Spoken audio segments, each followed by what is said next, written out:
Hey Chaotic Crew, Brian here, and I've got another Magic the Gathering Foundations Commander deck tech to go through with you today. This time we're all about big old creatures, Koma World Eater, and because Koma eats worlds, the world is his oyster. So let's get into the deck, what we want to do, and cards we're going to be putting in. Koma is a 7-mana Simic 8/12 Serpent. This spell can't be countered. It's got Trample, Ward 4, and whenever it deals combat damage to a player, you create 4 3/3 blue serpent creature tokens named Koma's Coil. If you're not familiar with the old Koma, very much an annoying card to play against because it essentially locked your opponents out from the game. This one, much more reasonable of a card to deal with. When I see this on the table, I'm not super scared by it. It obviously can be a threat once it's on the board, but it's not a game-ending card when it hits the table, unlike the earlier counterpart. But pretty much with this deck, we're going to be creating lots of tokens, so we're going to be dealing damage, and we're going to be ramping a lot to get Koma out there. So we do have a sort of a token theme here. It's why you see babies right here as this category. It's pretty much token theme. Adrix and Niv is going to make twice as many tokens. Benthic Anomaly is going to make tokens that also copies our opponent's stuff, which is kind of neat. Combine Chrysalis gives our tokens flying, so if we get in with our commander once, we got 4 flying blockers, which is pretty neat. S6 can make our tokens, in any creature we control except for, Fractal, instead of making, 3 or 4 Koma's Coils, what if we make 4 Benthic Anomalies or 4 Spawning Kraken? So definitely really good there. Spawning Kraken, also a great card. You're going to make it so that when our Serpents deal damage, or when Koma does, we make a 9/9 Kraken for each one. Mystic Reflection, kind of similar to Essex, but a sort of a one-turn kind of thing, can also work against our opponents, right? If our opponent's making a bunch of tokens or going to cast a spell, we can make it a copy of a Koma's Coil or something. And then Junkwinder, really good whenever tokens enter. We're, tapping down and controlling the board that way, so very good there. And we, of course, want to get our commander through, so we've got a bunch of ways to do that. Archetype of Imagination, giving all our stuff flying, making our opponents lose flying.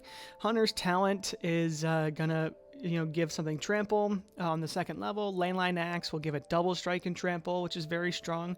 Of course, Lightning Greaves and Swiftfoot Boots to give haste. Locks on Warhammer and Shadow Spear to give trample and lifelink. Serpent of Yawning Depths, a really great card that's going to make it unblockable and all the other Koma's Coils we make, so very strong there. And then the rest of the cards are about giving it trample. Thunderfoot Baloth will pump our whole board. Rancor is a reusable trample engine. Overrolling Stampede's the game ender here, and then Wild Size is a quick combat trick that is a cantrip as well, so very strong there. We got a few solid draw pieces. They're not there's not a ton in here, but there is enough. Each one of these draws a lot of cards over the course of a game. Elemental Bond is amazing because whenever a creature with power 3 or greater enters, we draw a card. So if we're dealing damage with our commander, we're getting 4 card draw, which is amazing. So pretty easy with this deck to run out of cards in our hand once we get our commander out there and not really have a whole lot to do. But if we can make those tokens with the commander, we just start drawing cards. Garrick's Pack Leader and Tribute to the World Tree do the same exact thing. Meanwhile, Tatiova and Great Hinge are more card draw over time, where as we cast spells, as we play lands, we're drawing those cards. And because we have a lot of ramp in here, Tatiova can be really good, and because we have a decent amount of creatures as well, the Great Hinge is also solid. Rishkar's Expertise is also just a great one-time wonder card draw, where you can also get another spell afterwards. And then lots of ramp, like we said, 19 pieces. So Rixbethese is another Kraken, sort of fits the theme of the deck, and comes in as a land at taps for 2 mana, so pretty neat there. Then we've got cards like Delighted Halfling or Fanatic Aronis or, Lotus Cobra, which is good for, early game plays. Utopia Sprawl, Wild Growth are our 1-drops. And then, we've got 3 visits, Nature's Lore, Kodama's Reach, Cultivate, Rampant Growth, getting the ramp, Sakura Tribe Elder, Sky Shroud Claim, and then we've got Loot, giving us extra land drops per turn, and can eventually, cash that in for a free card. And then Eureka Moment lets us play extra land. Patrick Banner, good for all of our Serpents, right? And it's going to be a way to ramp as well. So lots of strong cards here. Tyler's Provisioner, also really good. to build up that value.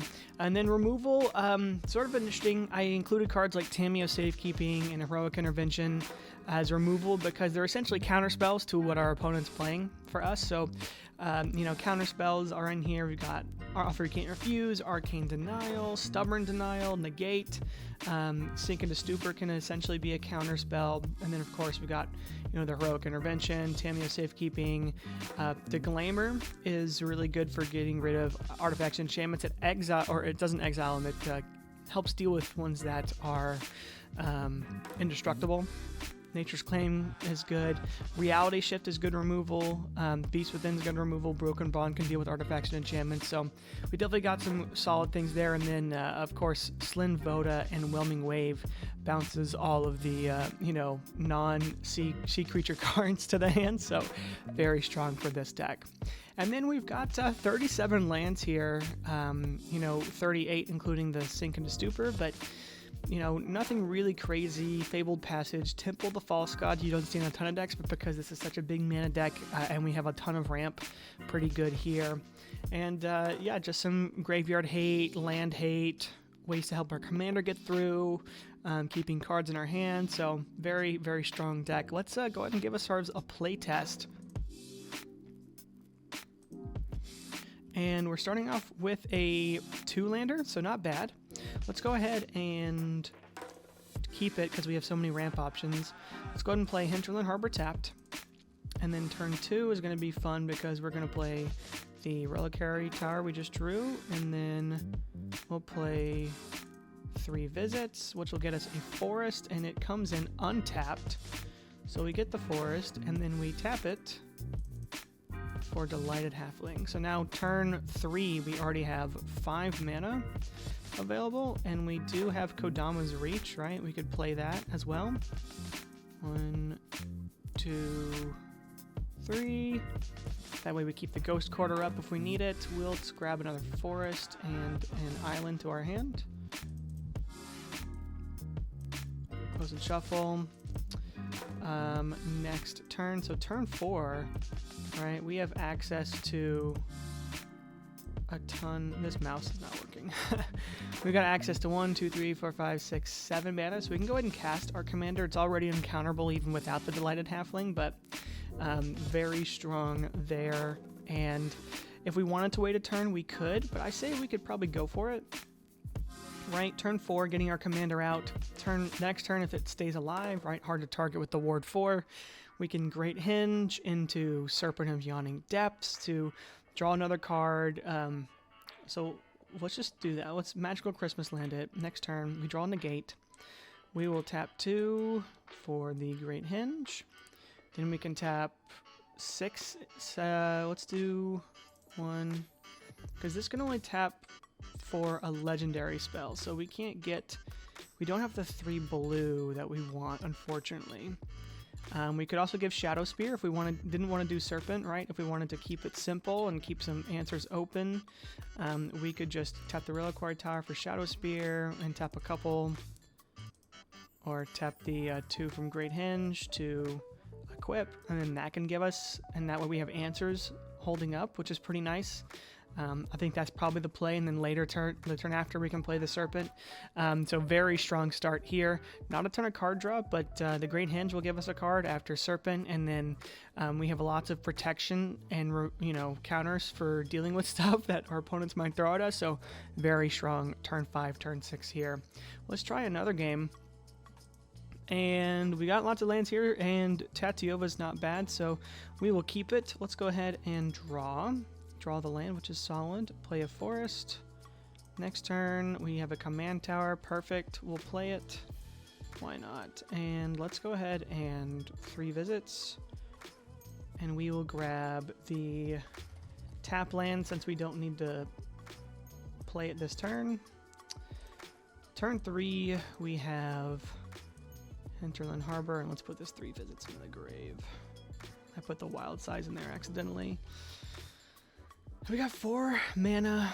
Can't really do a whole lot. Kind of a slower start, but we do have a negate in case someone plays a game-breaking play on their turn 4.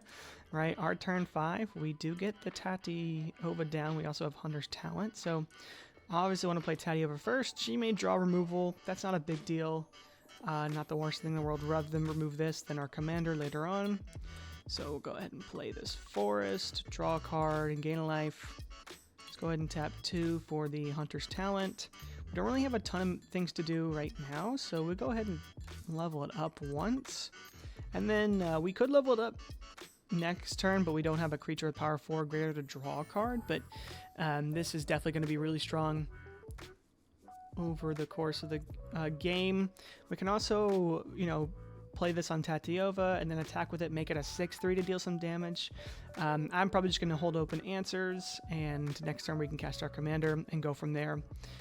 So this is a bit slower turn, obviously, and we drew a great card in Leyline Axe.